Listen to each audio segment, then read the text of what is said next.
하고 싶은 거예요. 괜찮아요? 하고 싶은데 뭐 누가 말해요. 그래서 이 꿈에 대해서 다 준비를 했어요. 이렇게. 그래서 작가에 위해서 문학에 대한 책을 읽고, 문학 방법론, 발명을 하기 위해서, 기업가, 제 노트에 다 기록이 되어 있습니다, 지금도. 네. 그래서 예를 들어서, 이 기업 과학자가 되기 위해서는 특허를 해서 20살경인가 특허 조론도 하고, 그 이후로도 현재까지 특허가 한 3개 정도 있는데, 기업가 준비하기 위해서도 한 권씩 받고 하게 되어 있는 거, 이렇게 이제 꿈을 가지고 있다 보니까, 이 꿈이 준 영향이 뭐냐면, 다 해야 되니까, 뭔가 준비를 많이 해야 되잖아요. 그러니까 당연히 그 영향이 이렇게 나타나는 거예요. 각 분야별 책 읽기를 하게 되죠. 기업가가 되기 위해서, 교수가 되기 위해서. 안 할 수 없잖아요. 만약 꿈이 있다면서 준비하지 않는 것은 그건 꿈이 아니라고 했어요. 꿈이 있으면서 준비하지 않는 것은 그냥 허상입니다. 저는 이제 준비를 했었습니다. 그래서 연 300권 책 읽기가 가능했었어요.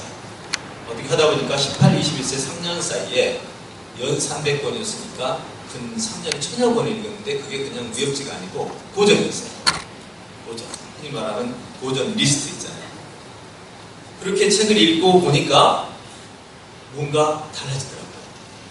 그래서 그 나이가 20세 전후반이 그렇게 많은 나이가 아닌데도 불구하고 굉장히 많은 경험을 했습니다. 간단하게 정리한다면 누구하고 대화를 하는 순간 책 읽기에 가장 강력한 파워는 대화입니다.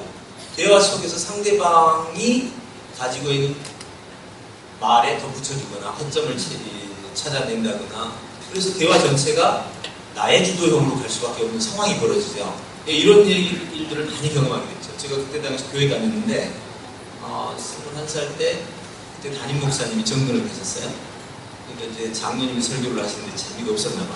오늘 수요일 저녁에 성도들 중에 집사님하고 송 선생님, 요즘 중고등부 설교 자녀가 평이 너무 좋아.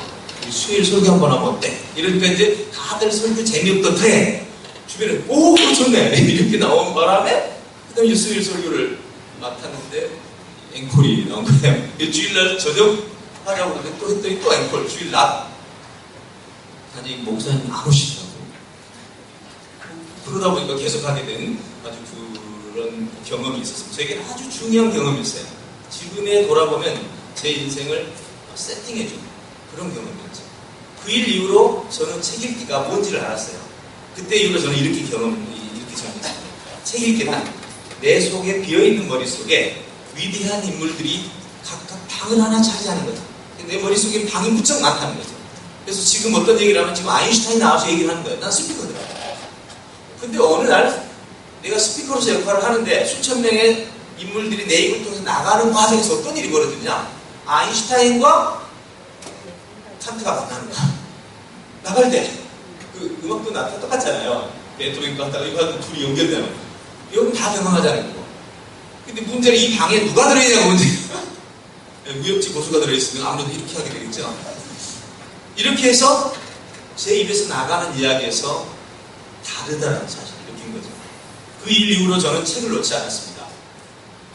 그래서 고전의 영향으로 결국은 저는 이제 정의, 사랑, 평화를 발견하게 됐죠. 고전이 말하는 것은 요 세 가지입니다. 요 세 가지가 없으면 고전이 아니에요, 이거는. 인류의 관점입니다. 그래서 제가 이제 생각하면서 이 평화적 관점에서 어떻게 하면 평화를 만들 수 있겠느냐를 연구하다가 다른 방법, 뭐 종교가 해왔고, 정치가 해오고, 교육도 해왔지만 그 중에 인재가 미치는 영향이 가장 크구나.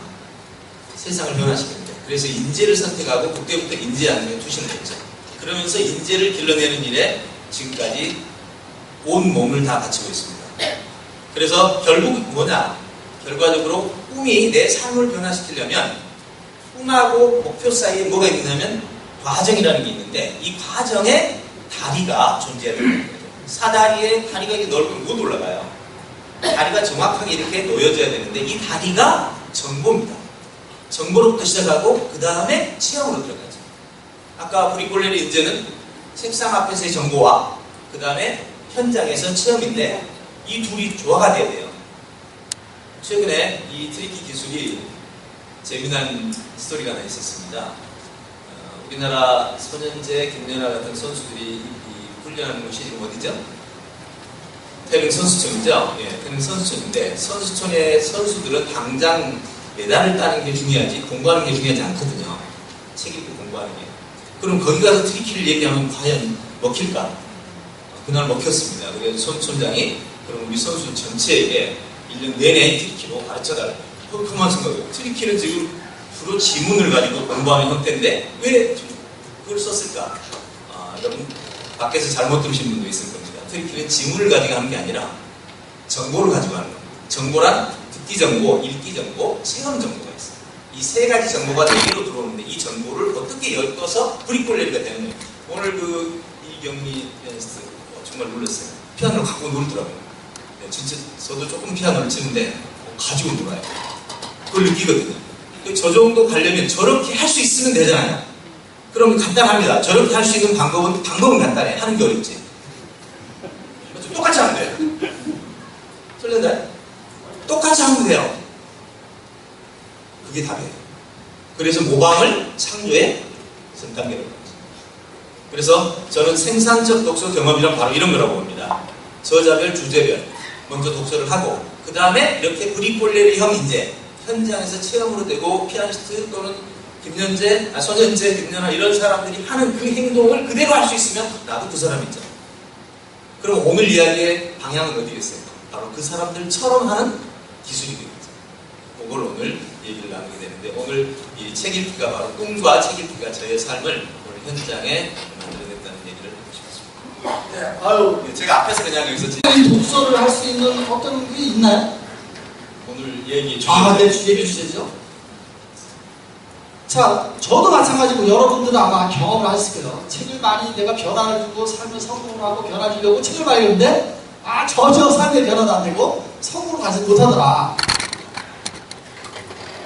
그 생산적이 못하는 것이 왜 그럴까요? 네, 그러면은 자, 이거 볼 거 없이 자, 그러면 여러분 지금부터 교수님이 한 40분에서 50분간 트리키가 무엇인지 아주 적나라하게 그리고 실전에서 어떻게 하는지 교수님이 어떤 문장 가지고 그걸 어떻게 만드는지 한번 보시면은 여러분들이 그걸 이해가 가실 겁니다. 자, 그러면 큰 박수로 강의를 요청하겠습니다. 자, 큰 박수 부탁드립니다.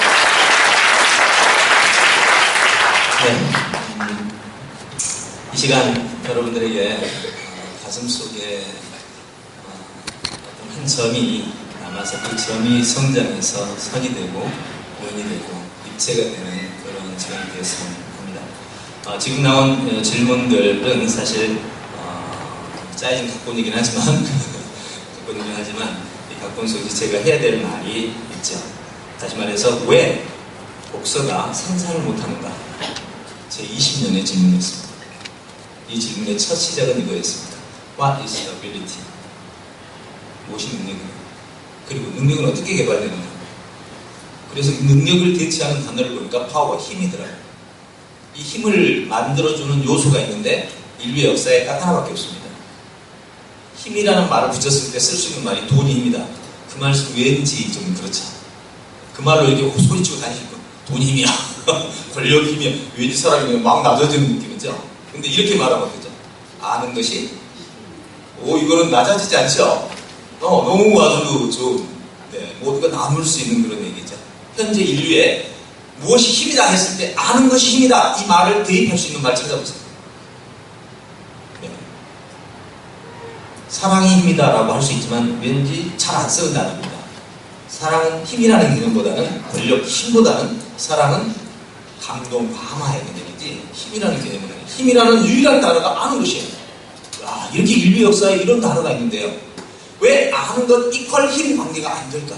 이게 제가 20년 전에 질문이었고 오늘 이 자리에서 여러분들에게 그 질문에 대한 답을 지금 제가 찾은 답입니다.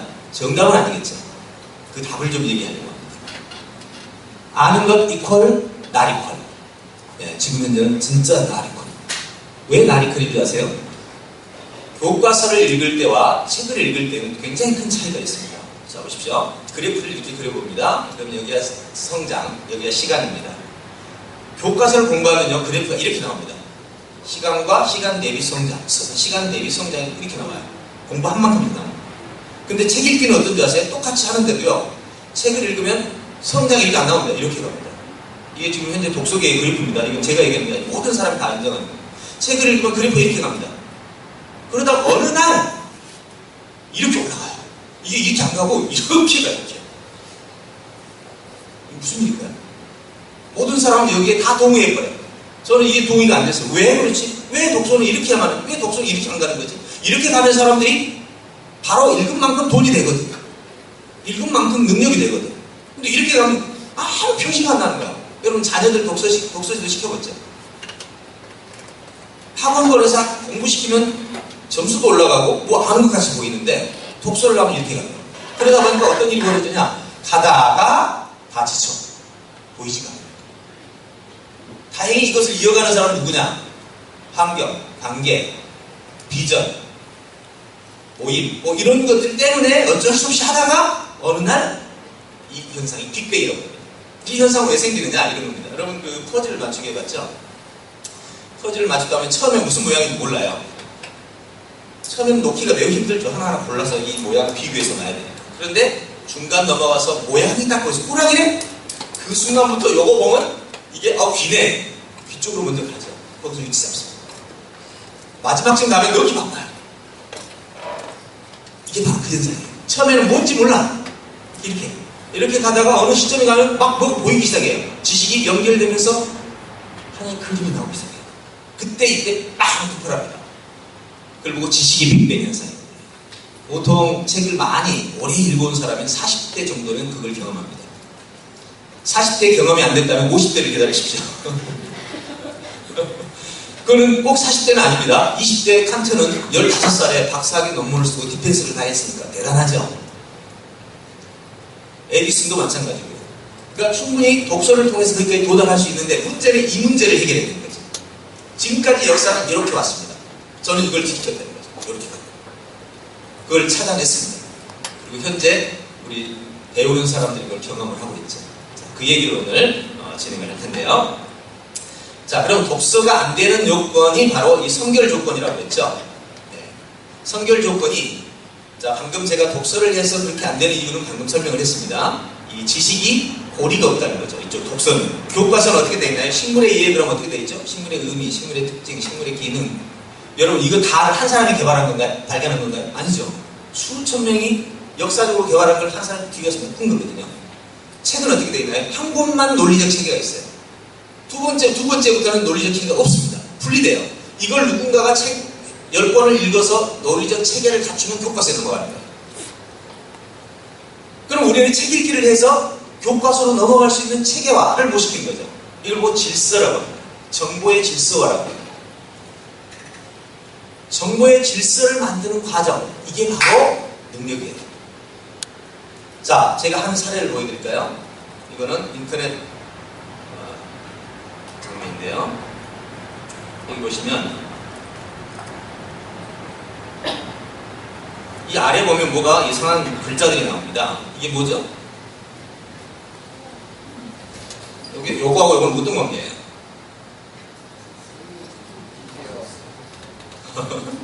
아, 예. 잘 모르시는 분들 있군요. 요게 소스입니다. 이게. 이 소스를 내가 하나 건들면 얘가 그림이 안 나오거나, 그렇죠? 해보신 분 알죠? 네. 여기다 뭐 하나, 단어 하나만 붙여보세요. 갑자기 화면이 다 흐려지기도 하고요. 없어지기도 하고요. 흔히 말 소스코드라고. 이 소스가 뭔지 아세요? 여러분 삶에 이 소스는 오늘 이 사람입니다. 이 사람이 이 모습으로 사는 이유가 그 소스 때문에 어디에 들어있어요? 머릿속에 들어있고 마음에 들어있고 신체에 들어있고. 이 소스를 하나씩, 만약에 우리가 소스만 밝혀낼 수 있다면요, 이 소스를 고치면 유전자를 고치는 거하고 똑같아요. 지금 유전자 고치면 유전자 소스 ATGC 하나씩 바꾸면 어떻게 되는지 아시죠? 바로 바꾸면 여러분 바로 바뀝니다. 몸이. 여기요. 개 귀가 나오기도 하고요. 물이 나오기도 하고요.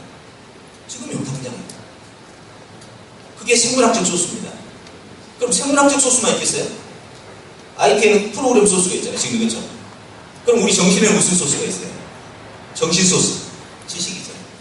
우리가 보고 들은 지식이라는 게 학교 다닐 때 배운 것만 얘기하는 게 아니잖아요. 살아오면서 본 모든 것입니다. 내가 본 모든 것은 다 지식 소스예요. 이 지식 소스가 오늘 왜 저 사람이 게으른지, 왜 저 사람이 부지런한지, 왜 아침에 자기 일을 위해서 열심히 일하는지, 이 모든 게 다 담겨 있어요. 아직까지 정신 소스를 분석하는 기술이 있어요. 다행인 줄 아세요? 분석이 더 큰일 날 겁니다. 왜? 그 분석하면 여러분을 누군가가 다 조작해서 오늘 내일 어떤 사람 어떤 행동을 하기까지 다 만들어요. 왜? 지금 여기서 이 소스 분석할 줄 아는 사람은 여기다 소스 하나 붙이면 여기다가 셀을 하나 넣기도 하고 마음대로 하잖아요. 유전자 분석 요즘에 유전자는 가능하죠? 네, DNA 분석이 가능하니까 DNA를 가지고 장난치니까 얼마든지 괴상한 짐승부터 과거의 공룡까지 다 재생하죠. 정신 소스. 제 마지막 임무가 이 정신 소스를 분석해내는 겁니다. 그래서 정말 그 정신 소스에서 왜 그 사람이 부정적인가? 왜 그 사람이 슬퍼하는가? 왜 우울해하는가? 왜 괴로워하는가들을 찾아내서 정신 소스를 바꿔주는 겁니다. 얼마나 멋있어요. 사실 우리는 그런 소스에 많은 시간 노출됐습니다. 교과서.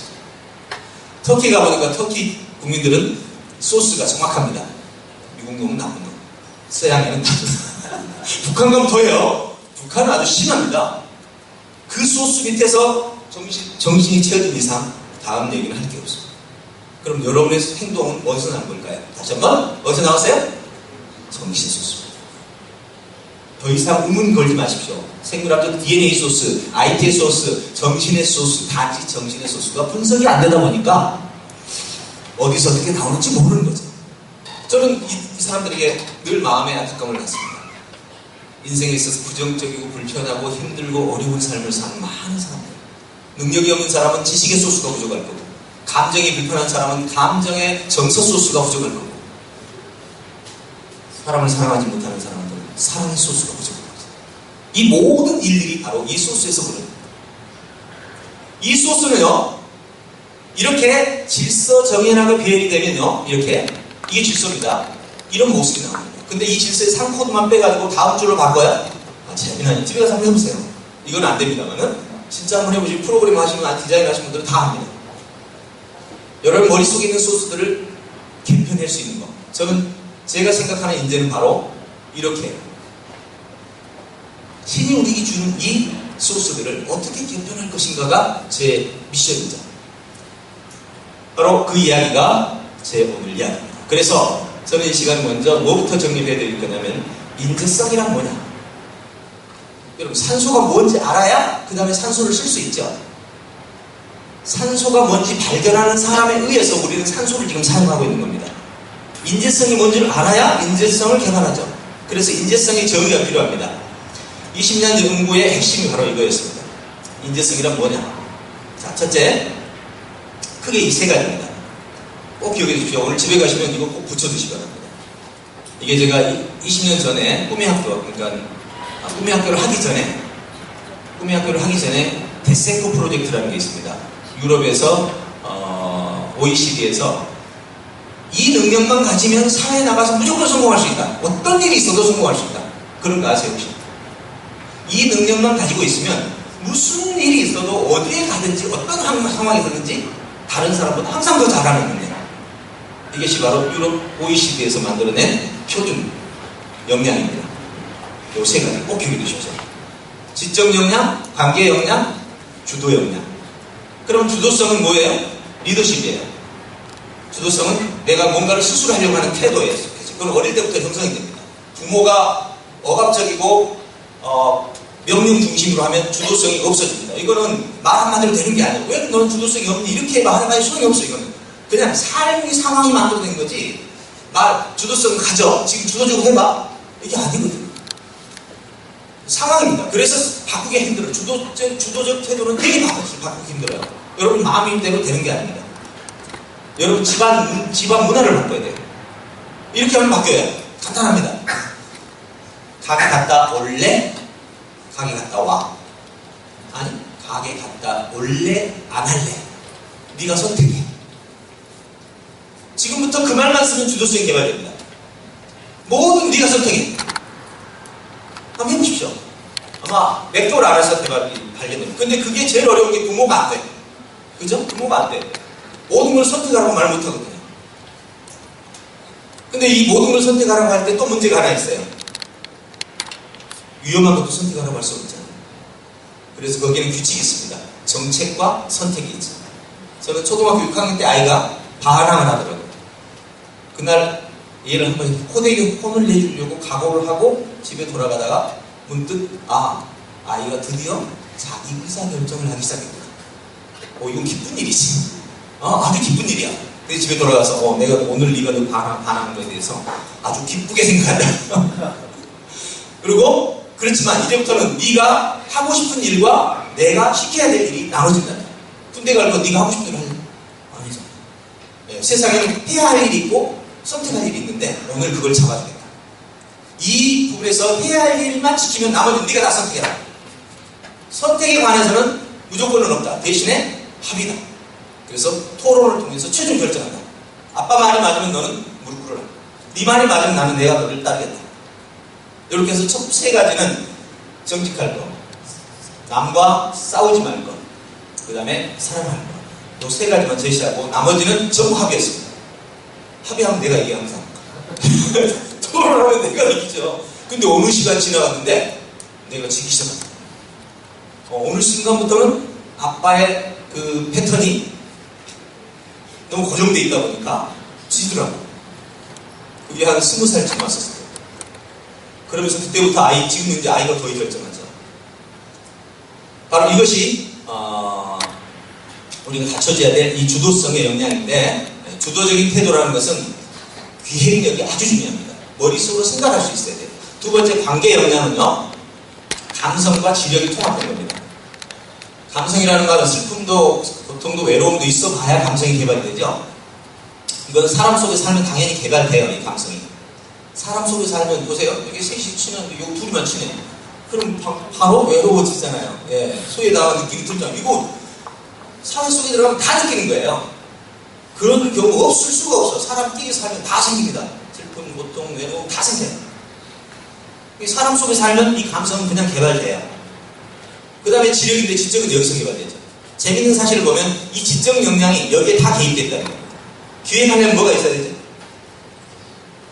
기획하려면 지적이 있어야 돼요. 지력 없으면 기획 못해요. 기획이 있다는 말은 무슨 뜻이냐면 무슨 일을 하기 전에 하고 싶은 생각이 있고 하기 전에 뭔가를 생각을 해서 단계를 만들기 때문에 하려고 하는 사람이 단계를 계획을 세우는 거죠.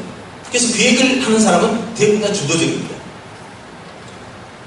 마지막 지적 역량. 오늘 제가 얘기하려고 하는 게 바로 이겁니다. 어떻게 한 사람이 모든 일을 해낼 수 있고 실패하지 않을 수 있는가 하는 부분에 대한 얘기죠. 그래서 브리꼴레가 아까 얘기는 주로 이제 우리가 체험형 인재들을 많이 얘기했습니다. 책상보다는 체험이라고 했는데 그것은 교수님이 강조하기 위해서 그런 거예요. 이미 교수님이 70권을 썼잖아. 70권 써보세요. 70권 쓰려면 체험이 더 많아야 돼요? 많이 읽어야 돼요? 체험이 많아야 돼요? 많이 읽어요? 솔직히 말해보세요. 그럼 누군 바보지. 60, 70권을 쓰려면요, 책을 얼마나 읽어야 되는 줄 아세요? 그거 읽느라고 체험은 꿈도 못 꿔. 이미 유 교수님은 지금 지적 체험이라고 그러죠. 그리고 지적 체험이 되어 있는 상태이기 때문에 현장 체험을 지금 얘기하는 거예요. 이 둘을 잘 접목을 시켜야 됩니다. 그러니까 이 지적 역량은 크게 나누면 이 세 개로 나눕니다. 이거 아주 중요합니다. 이제 오늘 여러분이 들어야 될 3키, 그러니까 3키라고 그러죠. 우리나라는 3라고 그러죠. 정확한 발음 어떤가요? 3. 좀 애매한데 3로 할 거냐, 3로 할 거냐. 그 사이 다른 거 없잖아요, 지금 우리가. 저희는 그냥 3로 합니다. 왜냐면 트리플 할 때, 트리플 안 하죠. 트리플? 트리플이면 차라리 트리가 낫잖아요. 그래서 차라리 트리라고 합니다.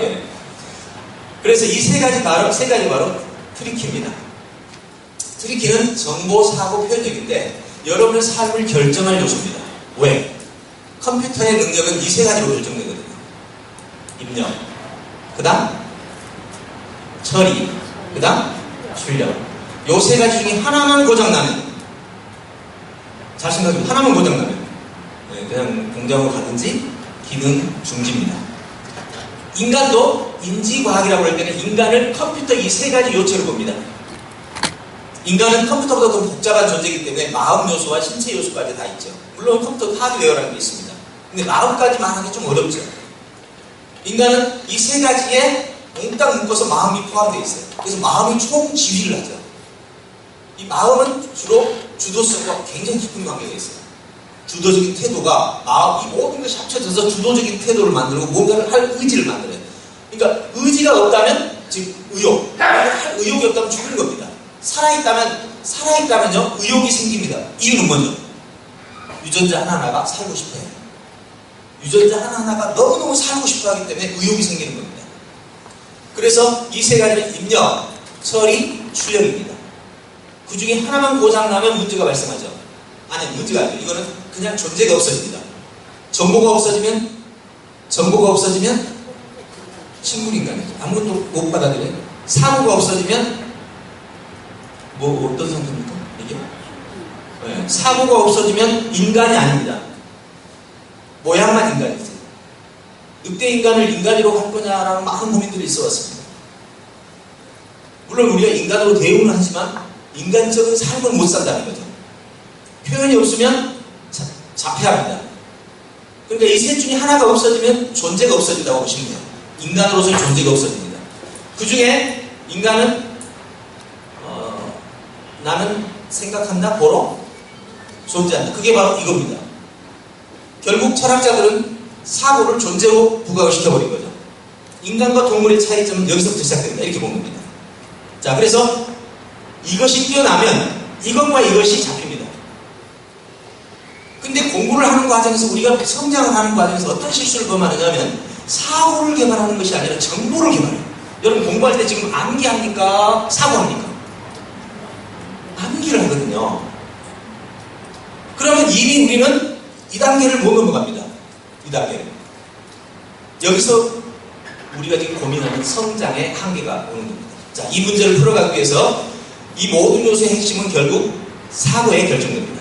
그래서 인간의 존재는 사고다라는 개념으로 연결되죠. 그러면 사고가 핵심이라면 사고는 뭐냐?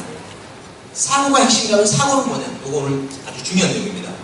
제가 도를 깨뚫었다 할 때 이걸 깨뚫은 걸 도를 깨뚫었다고 했습니다. 진짜로.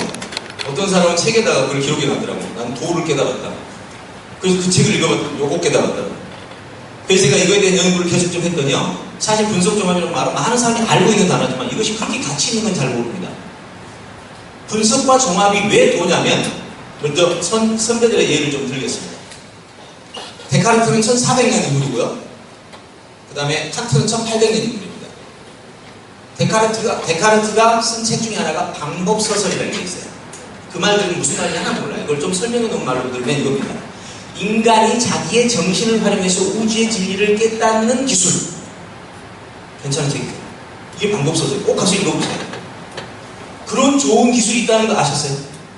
인간의 정신 기능을 활용해서 우주의 진리와 우주의 모든 세계를 질서를 파악하는 능력과 기술. 이야, 1400년에 나왔다니까요. 그걸 우리말로 바꿔서 방법서설 그러니까 뭔 책인지 도대체 알 수가 없잖아요. 그 책의 핵심이 바로 그 책에서는 첫째가 사실 여부, 그 다음에 분석, 종합, 그리고 검사죠. 그러니까 맞았나 틀렸나 최종 검사하는데 앞뒤에 빼버리면 두 가지입니다. 칸트는 1800년에 이걸 받아가지고 최종적으로 이렇게 말했습니다. 인간 정신의 극치, 인간 정신의 극점은 분석과 종합이다. 저는 이걸 연구 고민하면서 이런 생각, 왜 그럴까? 저의 나름대로 이렇게 정리를 해봤습니다. 이 마우스를 보시면 이거는 하나의 복합품입니다. 여러 가지가 묶여서 하나의 마우스가 되어 있죠. 우주의 모든 자연물을 보십시오.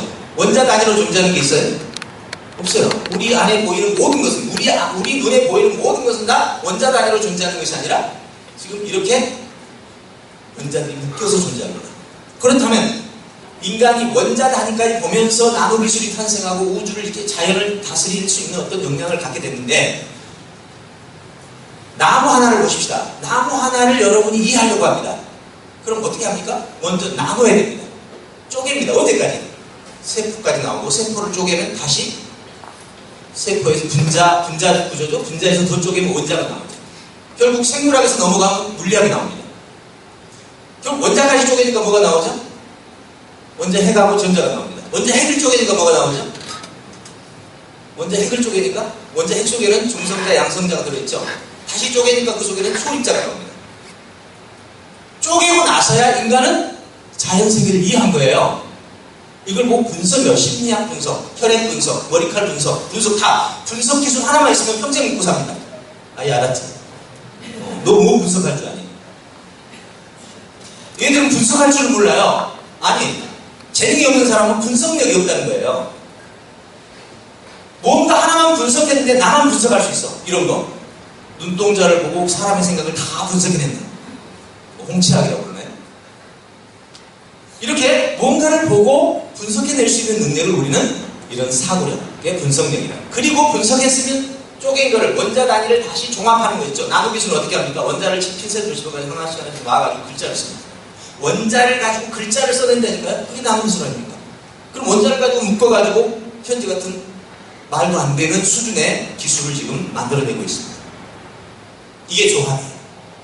이 두 가지를 가지고 만들어내는 게 창입니다. 잘 들으십시오. 이제 창이 이제 드디어 지식융합이 나왔습니다.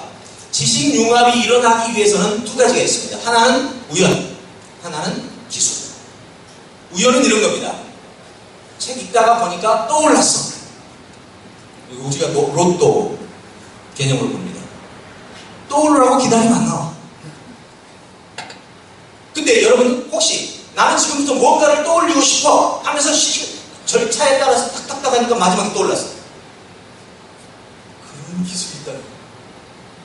어렵잖아요. 오늘 그 얘기예요 지금. 저는 그걸 찾아내는데 인생을 바쳤답니다.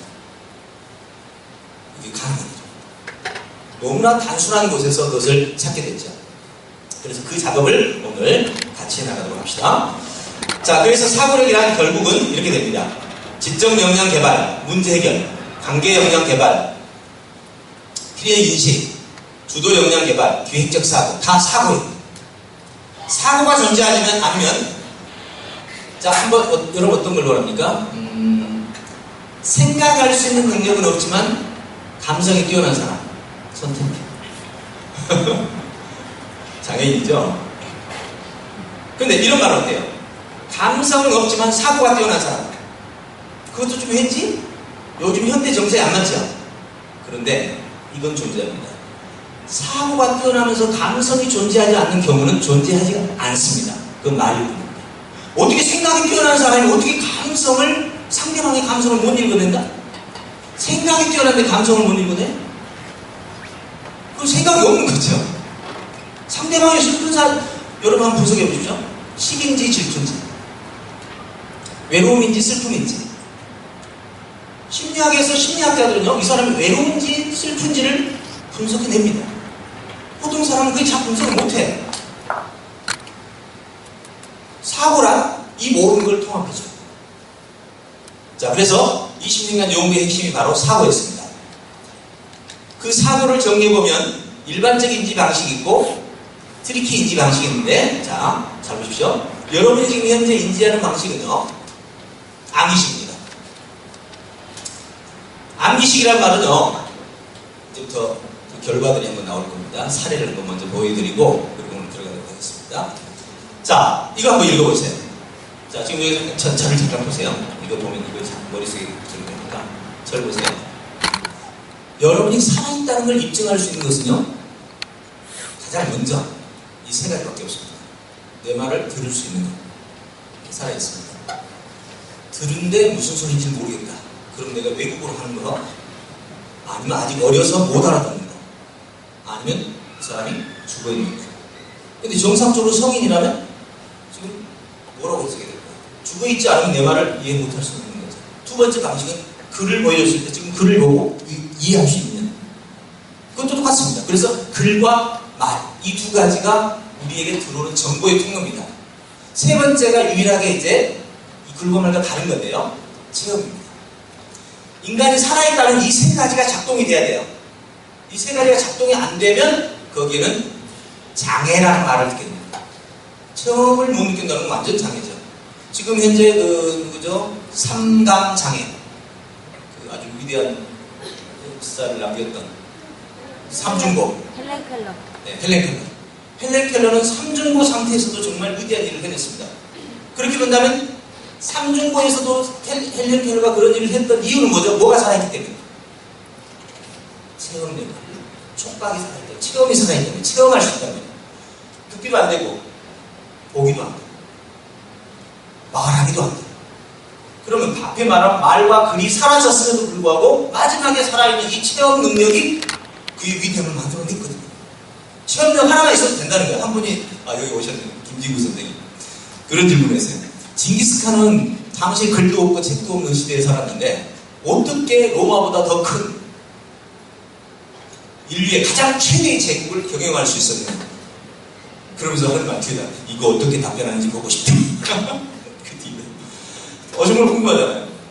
그럼 우리가 글과 말 가지고 사는 사람들이 글과 말 전혀 관계없이 거의 체험만 가지고 사는다.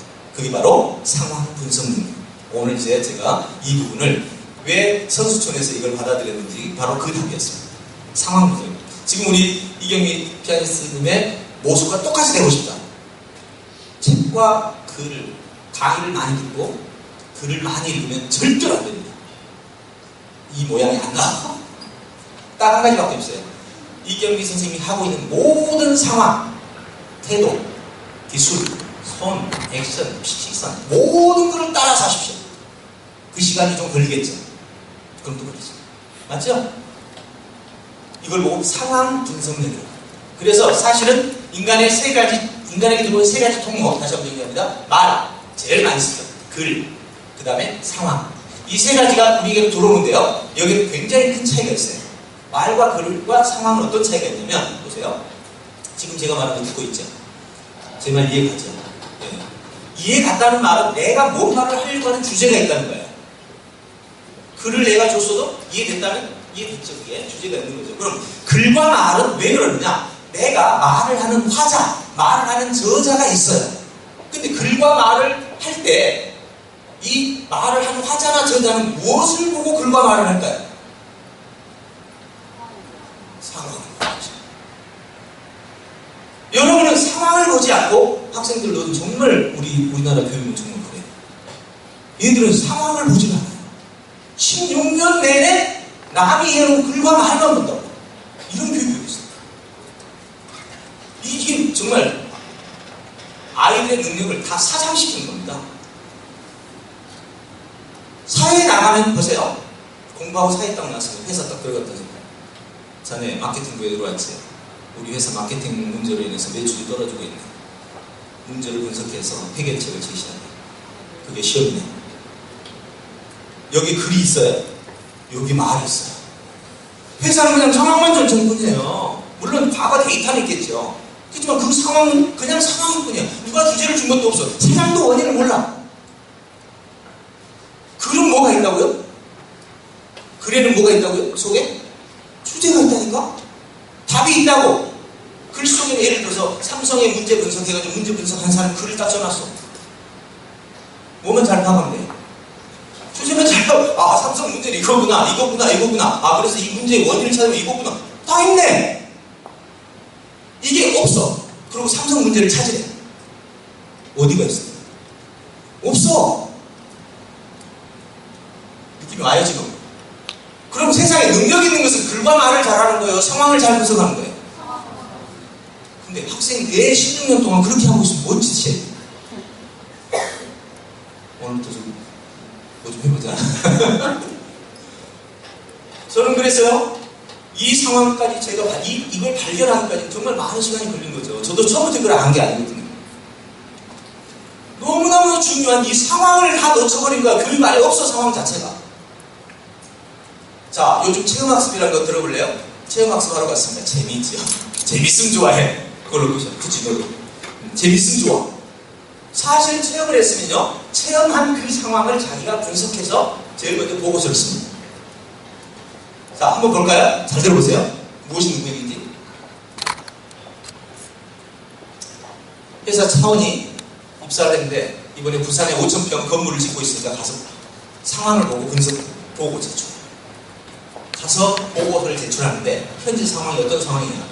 보세요. 건물 짓는 상황, 인부의 상황, 관리자의 상황, 앞으로 진도의 상황, 많은 상황이 있단 말이에요. 그걸 보고를 내가 잘못 인지해가지고 보고를 잘못했어. 그래서 공기가 길어졌어. 누구 책임이야? 회사 하나를 말아먹는다니까?